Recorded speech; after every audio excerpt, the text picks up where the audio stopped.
ఓం ఐం హ్రీం శ్రీం శ్రీమాత్రే నమః. లలితా సహస్రనామంలోని 50వ నామం అనవద్యాంగి. ఇది 5 అక్షరాల నామం. ఈ నామంతో అమ్మవారికి నమస్కరించేటప్పుడు ఓం అనవద్యాంగ్యై నమః, ఓం అనవద్యాంగ్యై నమః, ఓం అనవద్యాంగ్యై నమః అని చెప్పాలి. అనవద్య ప్లస్ అంగి, నిందింపబడని అని, అనగా వంక పెట్టుటకు వీలు లేని అవయవములు కలిగినది అని అర్థం.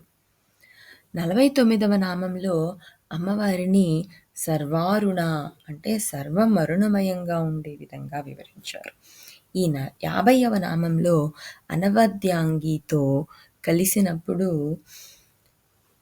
2 శ్లోక రూపంలో చదివేటప్పుడు సర్వారుణానవద్యాంగి సర్వారుణానవద్యాంగి అని చదివేస్తూ ఉంటాం. ఎందుకు అంటే ఆ సర్వారుణ అన్న 49వ నామం, అనవద్యాంగి అన్న 50వ నామం 2 కలిపి సువర్ణ దీర్ఘ సంధి వలన సర్వారుణానవద్యాంగి అని చదువుతాం. మొత్తంగా 8 అక్షరాలుగా అనిపిస్తుంది. ఎందుకంటే ముందు ఉన్న 4 నామాలు, ఇక్కడ ఉన్న 5 నామాలు కలిపి ఆ సవర్ణ దీర్ఘ సంధి ఏర్పడడం వలన 8 అక్షరాలుగా అనిపిస్తుంది. కానీ విడదీస్తే అది 4 + 5 అంటే సర్వారుణ 4, అనవద్యాంగి 5 చొప్పున అక్షరాల చొప్పున ఈ 2 నామాలు విడివిడిగా ఉంటాయి. 2 కలిపి చదివితే సర్వారుణానవద్యాంగి, 2 విడివిడిగా చదివితే సర్వారుణ అనవద్యాంగి అని చెప్తారు.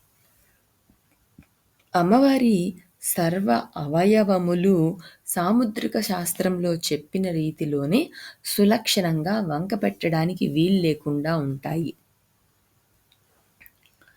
అమ్మవారి అవయవములు అమరిక పొందికలను ప్రమాణంగా తీసుకునే సాముద్రికా శాస్త్రం రాయబడింది అని చెప్పడమే ఎక్కువ సత్యం. మొత్తం మీద ఈ నామానికి వంక పెట్టుటకు వీలు లేని అవయవములు కలిగినది అని అర్థం. ఏతత్ సర్వం ఫలం శ్రీ సద్గురు చరణారవిందార్పణమస్తు.